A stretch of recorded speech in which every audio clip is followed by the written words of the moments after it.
que le voy a pedir que se ajuste muchísimo porque de verdad que tenemos que dejar la sala a las 6 o mucho 6 y 10. Entonces, Rodrigo Reis es el jefe de gabinete del Tribunal de Justicia del Estado de Amazonas y nos va a hablar sobre la relación entre ética, moral, derecho y corrupción. Boa tarde a todos. Peço primeiro que me desculpem porque farei minha apresentação na minha língua nativa, no português do Brasil. Não me arriscarei, feito o meu mentor Mário Monte, a falar em portunhol, porque acho que vocês me entenderão menos ainda se eu tentar arriscar o espanhol do que falando no português brasileiro.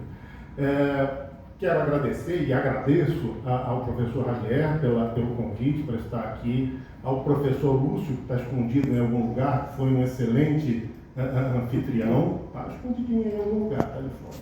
E cumprimentar meus colegas da mesa, na pessoa da professora Maria, que aqui nos atura com a árdua missão de fazer com que 4 professores de direito naturalmente prolixos fiquem dentro do tempo. Isso é uma missão que não é para qualquer um, não. E por fim, agradecer e cumprimentar o meu orientador Mário Monte, porque se vocês estão fazendo mestrado ou doutorado, aprendam uma coisa: nunca deixem de citar os seus orientadores. Isso é um pecado capital, não é nem venial. Então, cá está o meu mestre Mário Monte, devidamente citado. Acho que antes de começar, eu preciso esclarecer uma coisa para vocês. A minha formação é diferente dos meus predecessores. Eu não sou criminalista, não sou professor de direito penal. A minha formação é em filosofia do direito. Sou mestre e doutor em filosofia do direito. Então, a minha abordagem embora complementar, um tanto diferente. Quando eu fui convidado para falar aqui sobre corrupção, eu pensei no seguinte: qual a eficácia real da persecução penal nessa história? Existe alguma, de fato, alguma eficácia da persecução penal? Eu falava aqui, o colega que me precedeu, e o Mário também, prender um sujeito 2 anos, 5 anos e deixar ele rico, resolve alguma coisa? Penso que não. Como é que a gente tenta minorar esse problema no seio da nossa sociedade? Vamos lembrar de uma coisa: a nossa existência inteira é normativa. Toda a nossa vida é regulada por normas, ainda que a gente não perceba. Por exemplo, eu hoje estava numa dúvida profunda de como eu viria trajado, como eu viria vestido. Se eu vinha com gravata, com terno, só de blazer. Falei, não, vou no meio termo, vou de blazer. Cheguei aqui, estava com muito calor, falei, quer saber? Sou professor de filosofia, né? Não exerço advocacia, não sou juiz. Não preciso usar esse negócio no meu pescoço, não tem necessidade. Isso é uma insanidade. Eu trabalho em Manaus, realizo o seguinte: gravata é feita para esquentar o pescoço. Esquentar o pescoço na selva amazônica não tem sentido. Mas ainda assim a gente usa em certas ocasiões, porque a nossa existência inteira é normativa. Tudo na nossa vida, tudo é normativo. Pensa, Javier, em qualquer momento da sua vida, você está regulado por algum tipo de norma. O problema, ou a solução, talvez, é a gente pensar no conceito de norma, né? Norma é um ato de vontade dirigido à conduta do ser humano. É um desejo. Eu quero que alguém se comporte desta forma. Então, é uma coisa que deve ser, não é uma coisa que é. Eu não preciso e nem vou normatizar aquilo, proibir aquilo que nunca acontece, né? Nem obrigar aquilo que sempre acontece. É um desperdício de tempo.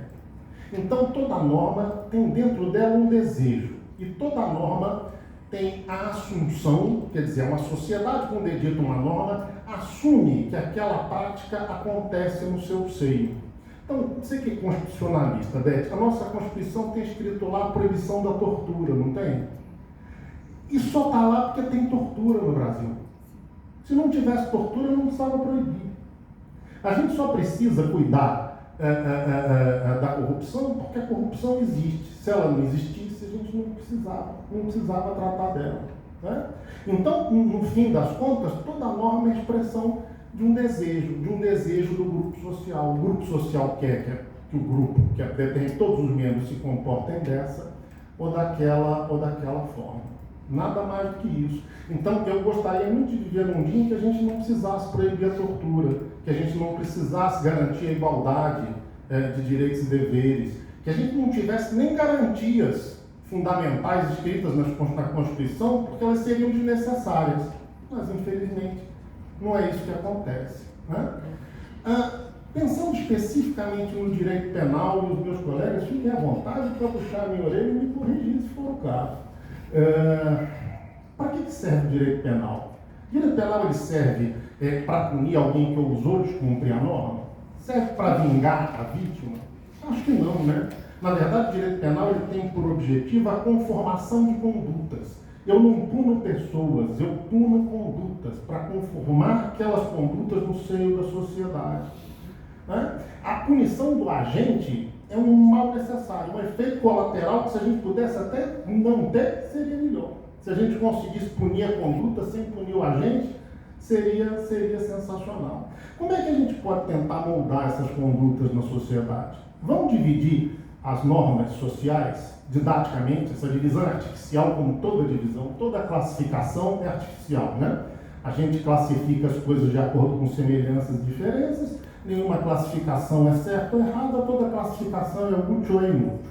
Vamos tentar fazer uma classificação útil das normas que nos regem, que regem a nossa vida em sociedade. Eu divido em 4 grupos: normas sociais difusas, direito, ética e moral. São 4 grupos que respondem a perguntas específicas. O que as normas sociais difusas respondem? Elas respondem a seguinte questão: como eu devo agir para ser aceito pelo grupo?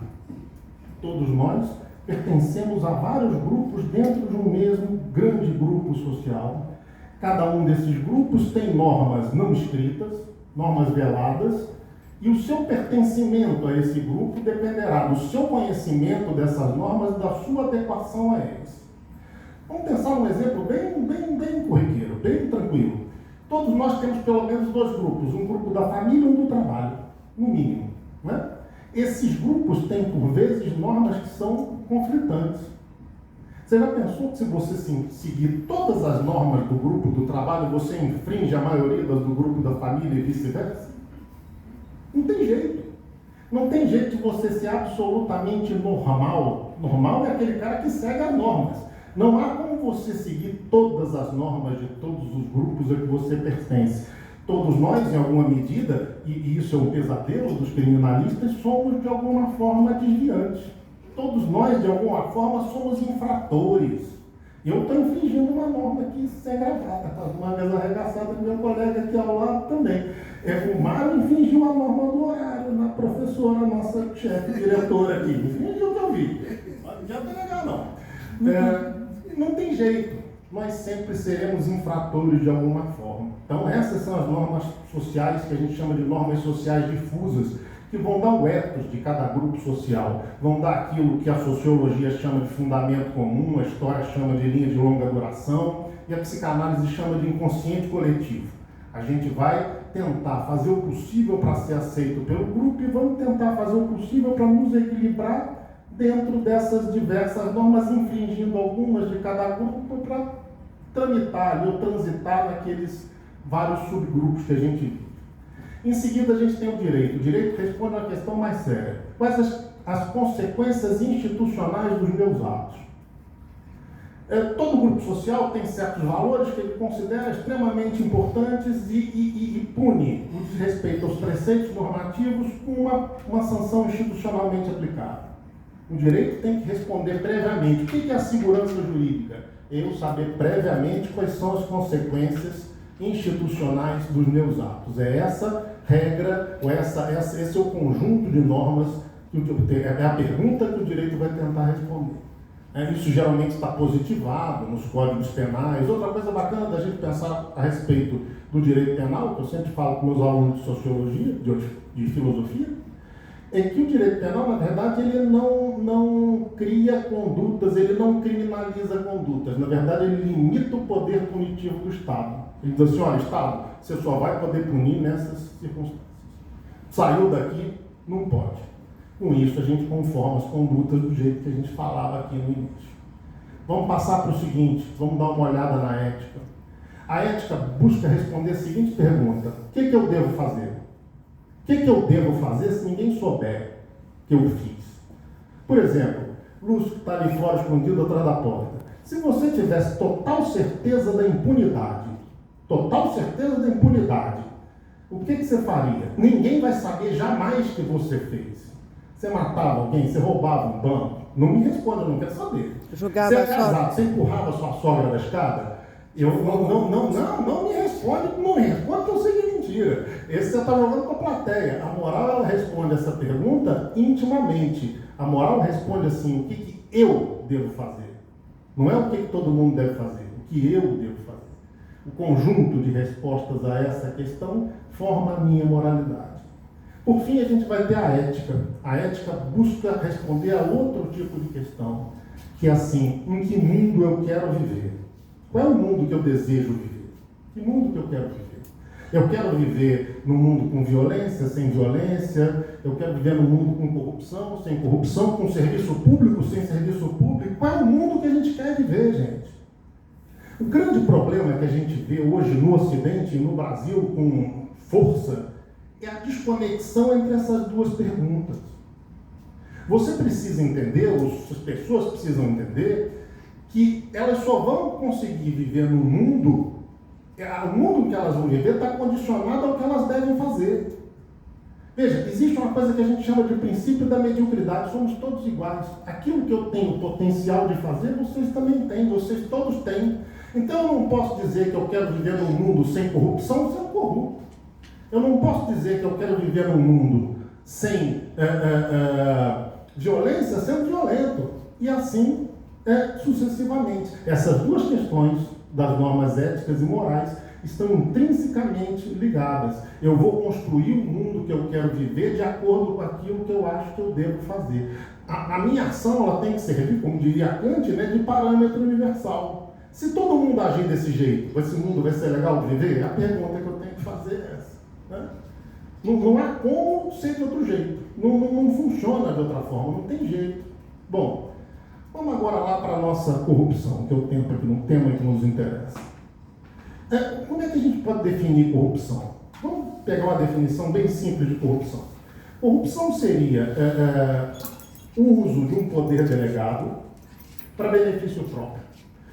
É dado um poder delegado qualquer para fazer determinada coisa, e eu pego esse poder delegado e eu exerço ele em benefício próprio, exerço ele para mim, para eu ter ganhos pessoais com isso.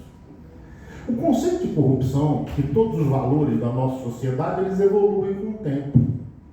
Então vamos pensar no seguinte, sempre foi assim? Quer dizer, todas as condutas que hoje a gente considera como corrupção sempre foram assim consideradas? Existe um parâmetro atemporal de corrupção na sociedade ocidental? Seguro a vocês que não. Vamos pegar um exemplo bacana. Imagina o seguinte, toda vara, todo órgão judicial tem um órgão que lhe é auxiliar, que cuida do processamento dos feitos. No Brasil a gente chama de cartório ou secretaria. Você tem o gabinete do juiz, que cuida da produção, da prestação da jurisdição, e o cartório ou secretaria que faz o trâmite do processo, faz com que o processo ande de um lugar para o outro, cuida das publicações, intimações, cumprimento de ordens judiciais. Até o final do século passado, até a década de 80, 90, como é que isso funcionava? Você, advogado, chegava a esse cartório, escolhia quem seria o escrevente, o funcionário que ia cuidar do seu processo, escolhia quem seria o oficial de justiça que iria cumprir as ordens judiciais. Pagava diretamente a eles. Veja, isso não era corrupção, era assim, estava na lei. Era socialmente aceito que fosse assim. Isso era desse jeito, ponto. Era absolutamente normal, no sentido de que isso cumpria todas as normas, tanto sociais difusas quanto legais. Não havia corrupção nisso. Aí, depois da Constituição de 88, os estados foram se adequando. Então, chegaram num belo dia e disseram assim, olha, vocês não podem mais pagar essas pessoas, não. Vocês vão ter que pagar a mim, Estado, e eu vou assalariar esses servidores. Agora, se você pagar diretamente aos servidores, isso é corrupção. Vocês acham que no dia seguinte a conduta mudou? Foi publicada a lei hoje, amanhã não, isso é corrupção, não vou pagar mais não. Levaram as 2 ou 3 gerações para que esse comportamento fosse entendido como sendo corrupção. A lei penal, a lei em geral, o ordenamento em geral, ele não tem o condão mágico de mudar as condutas se a gente não mudar a percepção que a sociedade tem das condutas. Veja, eu não estou justificando a corrupção, não. A gente tem corrupção de várias formas. Quando a gente pensa em corrupção, a gente pensa no servidor público recebendo um saco de dinheiro. Não, tráfico de influência é corrupção. Qualquer benefício pessoal que você tenha com determinado cargo é corrupção. Nepotismo é uma forma de corrupção. Em sentido amplo, você tem um problema da corrupção que é arraigada no sistema ocidental, não só brasileiro, e é arraigada porque durante milênios foi assim. Durante milênios, o senhor, o nobre, podia cobrar os impostos e ficar para ele, e dar uma parcela para a coroa. Eu já vi gente dizer assim, não, mas isso sempre foi assim, porque quando chegou na minha vez mudou. Não, vai mudar não. Muitas vezes o corrupto, nesse varejo, ele não se percebe corrupto. Ele acha que ele tem o direito de ter aquela conduta porque ela está esculpida nisso que a gente chama de linha de longa duração. A gente nunca vai conseguir resolver o problema da corrupção. Estou com o Mário, ele não abre igual a paraquedas. A corrupção é a hidra de Lerna. Você vai cortar uma cabeça, nascerão duas. Vai cortar uma cabeça, nascerão duas. Mas para a gente minorar esse problema, a gente precisa investir fortemente na formação das novas gerações. Para que elas consigam, fazendo essa relação entre ética e moral, perceber que, principalmente no setor público, a corrupção talvez seja o maior dos crimes. Você tem muitas vezes medo do menino que te assalta na rua no Brasil. Você não devia ter medo dele, não. Você devia ter medo do cara que está de gravata. O ladrão, no máximo, vai roubar a sua carteira. O cara que está de gravata vai te deixar sem saúde, sem educação. É esse tipo de consciência que a gente precisa ter dos efeitos nefastos e deletérios da corrupção, que a gente só vai resolver com a educação das gerações seguintes, com a conscientização de que a coisa pública é de todos e não coisa de ninguém que está aí para ser apropriada. O direito penal é necessário? Não vamos relegar os meus colegas criminalistas, afinal de contas, como eu já ouvi essa citação entre esses dias, direito é direito penal, o resto é pé de página, né? Então, quando a gente fala de direito, está sempre falando de direito penal. É necessário, a percepção penal é uma condição necessária para o combate à corrupção, mas nunca, em tempo algum, pode ser encarada como uma condição suficiente. Eu preciso fortemente investir no ensino da filosofia, no equilíbrio dessas dimensões morais e éticas, para com isso mudar o fundamento comum de uma sociedade e essa corrupção ser entendida como o grande mal que ela é, tanto a pequena quanto a grande. Não existe pequena corrupção, não existe grande corrupção. Não dá para a gente fazer essa distinção. Não, foram só 500 euros, só 50 euros. Não, eu só peguei aqui uma nota com valor maiorzinho. Não tem essa. A gente tem que combater com energia esse modo de pensar, esse ethos, senão esse problema não tem solução. Bom, acho que um mérito eu tenho, eu consegui cumprir o tempo da professora Maria, ela nem me chamou atenção, nem me botou nenhum papelzinho na frente, então eu já estou orgulhoso por isso. E espero ter os mantido acordados um pouco, ainda que entendendo pouco o que eu estou falando por conta do idioma. Mas tem esse texto aqui traduzido aí, com muita propriedade pelo Google Translator, que eu vou deixar disponível para vocês terem acesso. Muito obrigado, gente. Boa tarde.